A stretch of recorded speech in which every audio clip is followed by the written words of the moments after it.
Chapter 16 of Pride and Prejudice by Jane Austen. Pride and Prejudice by Jane Austen, Chapter 16. As no objection was made to the young people's engagement with their aunt, and all Mr. Collins's scruples of leaving Mr. and Mrs. Bennet for a single evening during his visit were most steadily resisted, the coach conveyed him and his 5 cousins at a suitable hour to Meryton, and the girls had the pleasure of hearing, as they entered the drawing-room, that Mr. Wickham had accepted their uncle's invitation and was then in the house. When this information was given, and they had all taken their seats, Mr. Collins was at leisure to look around him and admire, and he was so much struck with the size and furniture of the apartment that he declared he might almost have supposed himself in the small summer breakfast parlour at Rosings, a comparison that did not at first convey much gratification.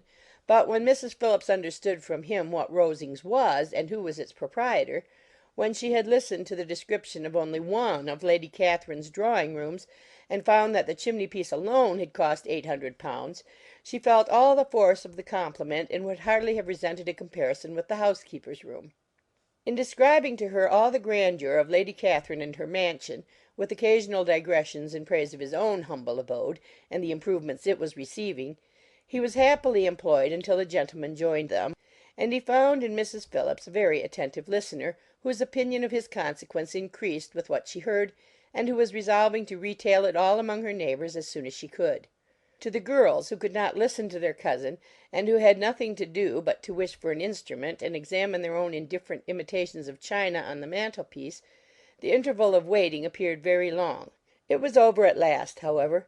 The gentlemen did approach, and when Mr. Wickham walked into the room, Elizabeth felt that she had neither been seeing him before nor thinking of him since with the smallest degree of unreasonable admiration.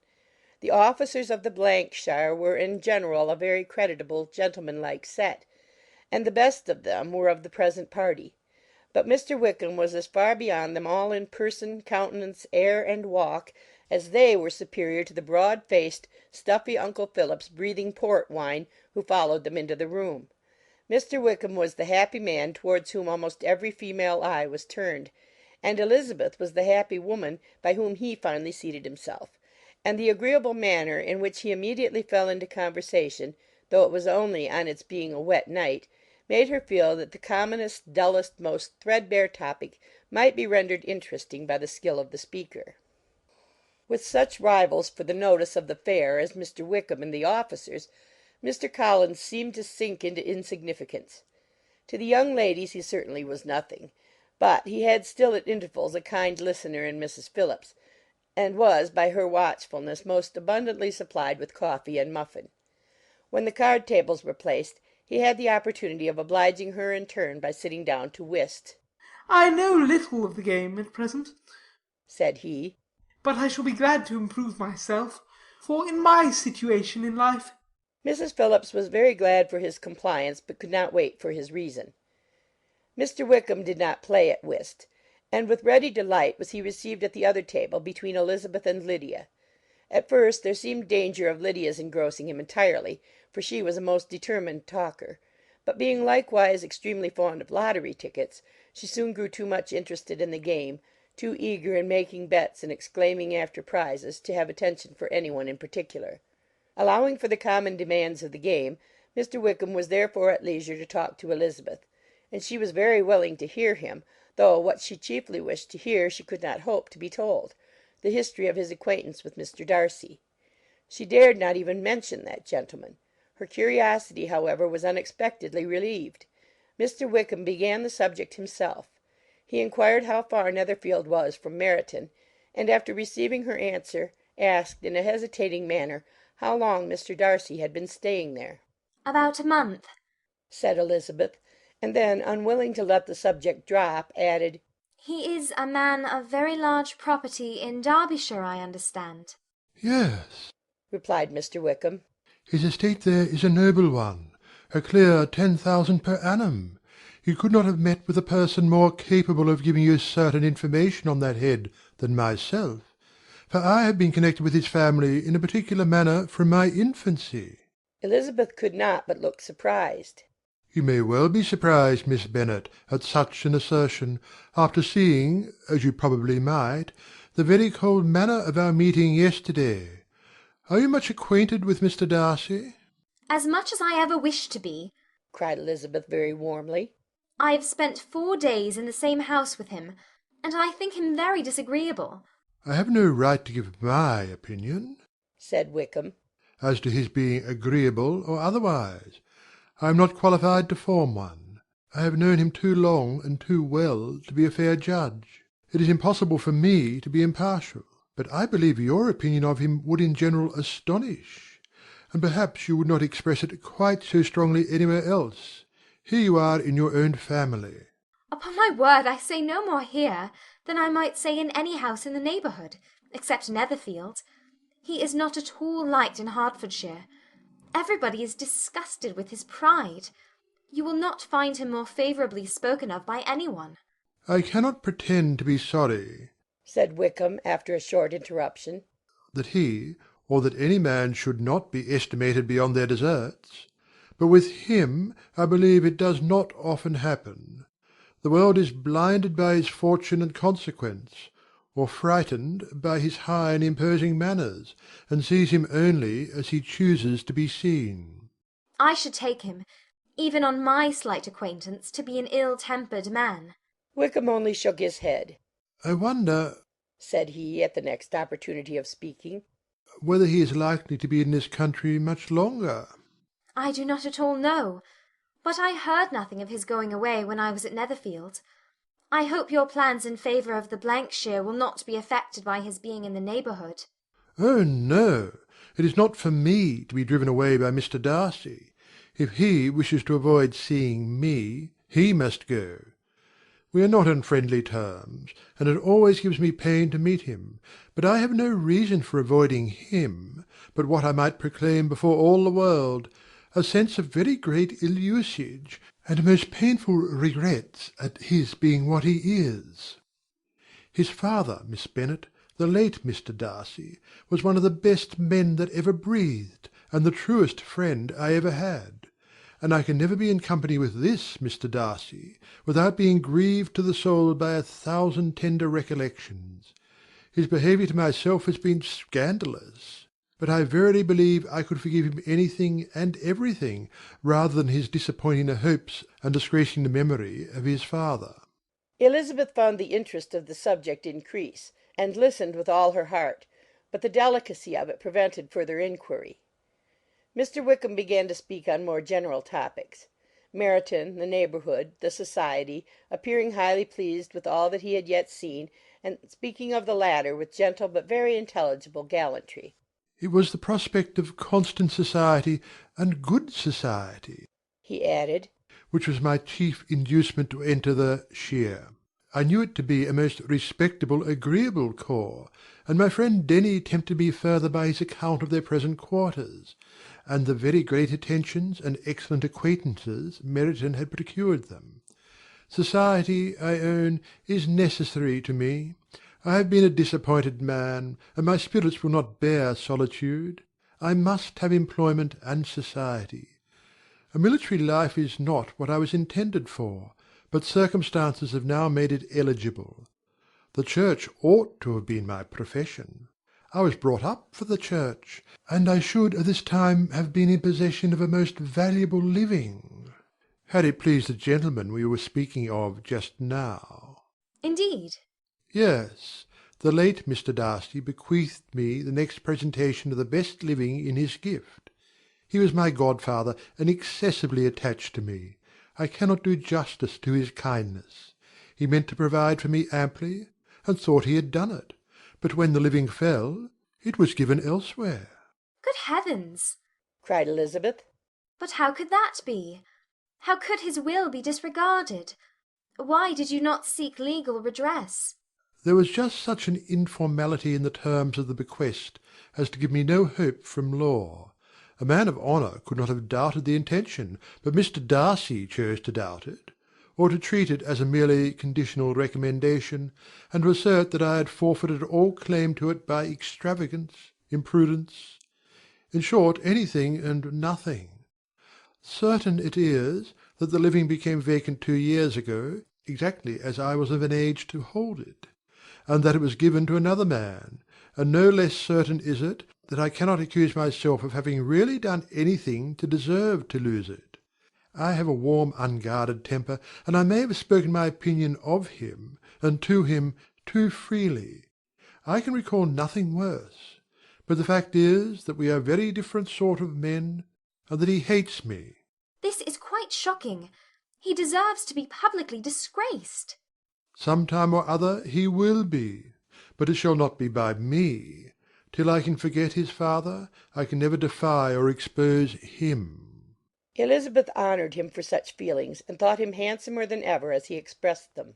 But what, said she after a pause, can have been his motive? What can have induced him to behave so cruelly?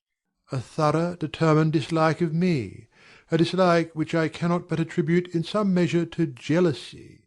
Had the late Mr. Darcy liked me less, his son might have borne with me better, but his father's uncommon attachment to me irritated him, I believe, very early in life. He had not a temper to bear the sort of competition in which we stood, the sort of preference which was often given me. I had not thought Mr. Darcy so bad as this.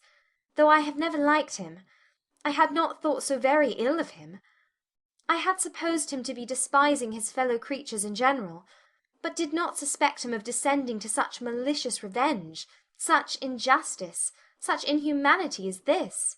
After a few minutes' reflection, however, she continued, I do remember his boasting one day at Netherfield of the implacability of his resentments, of his having an unforgiving temper.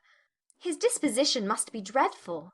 I will not trust myself on the subject, replied Wickham. I can hardly be just to him. Elizabeth was again deep in thought, and after a time exclaimed, To treat in such a manner the godson, the friend, the favourite of his father! She could have added, A young man, too, like you, whose very countenance may vouch for your being amiable. But she contented herself with, And one, too, who had probably been his companion from childhood, connected together, as I think you said, in the closest manner. We were born in the same parish, within the same park. The greatest part of our youth was passed together, inmates of the same house, sharing the same amusements, objects of the same parental care. My father began life in the profession which your uncle, Mr. Phillips, appears to do so much credit to, but he gave up everything to be of use to the late Mr. Darcy, and devoted all his time to the care of the Pemberley property. He was most highly esteemed by Mr. Darcy, a most intimate confidential friend. Mr. Darcy often acknowledged himself to be under the greatest obligations to my father's active superintendence; and when, immediately before my father's death, Mr. Darcy gave him a voluntary promise of providing for me, I am convinced that he felt it to be as much a debt of gratitude to him as of his affection to myself. How strange! cried Elizabeth. How abominable! I wonder that the very pride of this Mr. Darcy has not made him just to you, if from no better motive, that he should not have been too proud to be dishonest, for dishonesty I must call it. It is wonderful, replied Wickham, for almost all his actions may be traced to pride, and pride has often been his best friend. It has connected him nearer with virtue than with any other feeling. But we are none of us consistent, and in his behaviour to me there were stronger impulses even than pride. Can such abominable pride as his have ever done him good? Yes. It has often led him to be liberal and generous, to give his money freely, to display hospitality, to assist his tenants, and to relieve the poor. Family pride and filial pride, for he is very proud of what his father was, have done this. Not to appear to disgrace his family, to degenerate from the popular qualities, or lose the influence of the Pemberley house, is a powerful motive. He has also brotherly pride, which, with some brotherly affection, makes him a very kind and careful guardian of his sister, and you will hear him generally cried up as the most attentive and best of brothers. What sort of girl is Miss Darcy? He shook his head. I wish I could call her amiable.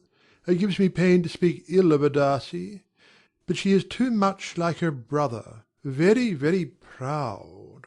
As a child she was affectionate and pleasing, and extremely fond of me, and I have devoted hours and hours to her amusement. But she is nothing to me now. She is a handsome girl, about 15 or 16, and, I understand, highly accomplished. Since her father's death, her home has been London, where a lady lives with her and superintends her education. After many pauses and many trials of other subjects, Elizabeth could not help reverting once more to the first, and saying, I am astonished at his intimacy with Mr. Bingley. How can Mr. Bingley, who seems good humour itself, and is, I really believe, truly amiable, be in friendship with such a man? How can they suit each other? Do you know Mr. Bingley? Not at all. He is a sweet-tempered, amiable, charming man. He cannot know what Mr. Darcy is. Probably not. But Mr. Darcy can please where he chooses. He does not want abilities. He can be a conversable companion if he thinks it worth his while. Among those who are at all his equals in consequence, he is a very different man from what he is to the less prosperous. His pride never deserts him, but with the rich he is liberal-minded, just, sincere, rational, honourable, and perhaps agreeable, allowing something for fortune and figure. The whist party soon afterwards breaking up, the players gathered round the other table, and Mr. Collins took his station between his cousin Elizabeth and Mrs. Phillips. The usual inquiries as to his success was made by the latter. It had not been very great. He had lost every point. But when Mrs. Phillips began to express her concern thereupon, he assured her with much earnest gravity that it was not of the least importance, that he considered the money as a mere trifle, and begged that she would not make herself uneasy. I know very well, madam, said he, that when persons sit down to a card-table they must take their chances of these things, and happily I am not in such circumstances as to make 5 shillings any object. There are undoubtedly many who could not say the same. But, thanks to Lady Catherine de Bourgh, I am removed far beyond the necessity of regarding little matters. Mr. Wickham's attention was caught, and after observing Mr. Collins for a few moments, he asked Elizabeth in a low voice whether her relation was very intimately acquainted with the family of de Bourgh. Lady Catherine de Bourgh, she replied, has very lately given him a living. I hardly know how Mr. Collins was first introduced to her notice, but he certainly has not known her long. You know, of course, that Lady Catherine de Bourgh and Lady Anne Darcy were sisters, consequently that she is aunt to the present Mr. Darcy. No, indeed I did not. I knew nothing at all of Lady Catherine's connections. I never heard of her existence till the day before yesterday. Her daughter, Miss de Bourgh, will have a very large fortune, and it is believed that she and her cousin will unite the 2 estates. This information made Elizabeth smile, as she thought of poor Miss Bingley. Vain indeed must be all her attentions, vain and useless her affection for his sister and her praise of himself, if he were already self-destined for another. Mr. Collins, said she, speaks highly both of Lady Catherine and her daughter, but from some particulars that he has related of her ladyship, I suspect his gratitude misleads him, and that, in spite of her being his patroness, she is an arrogant, conceited woman. I believe her to be both in a great degree, replied Wickham. I have not seen her for many years, but I very well remember that I never liked her, and that her manners were dictatorial and insolent. She has a reputation of being remarkably sensible and clever, but I rather believe she derives part of her abilities from her rank and fortune, part from her authoritative manner, and the rest from the pride for her nephew, who chooses that everyone connected with him should have an understanding of the first class. Elizabeth allowed that he had given a very rational account of it, and they continued talking together with mutual satisfaction till supper put an end to cards, and gave the rest of the ladies their share of Mr. Wickham's attentions. There could be no conversation in the noise of Mrs. Phillips's supper party, but his manners recommended him to everybody. Whatever he said was said well, and whatever he did, done gracefully. Elizabeth went away with her head full of him. She could think of nothing but of Mr. Wickham, and of what he had told her all the way home. But there was not time for her even to mention his name as they went, for neither Lydia nor Mr. Collins were once silent. Lydia talked incessantly of lottery tickets, of the fish she had lost and the fish she had won, and Mr. Collins, in describing the civility of Mr. and Mrs. Phillips, protesting that he did not in the least regard his losses at whist, enumerating all the dishes at supper, and repeatedly fearing that he crowded his cousins, had more to say than he could well manage before the carriage stopped at Longbourn House. CHAPTER XVII.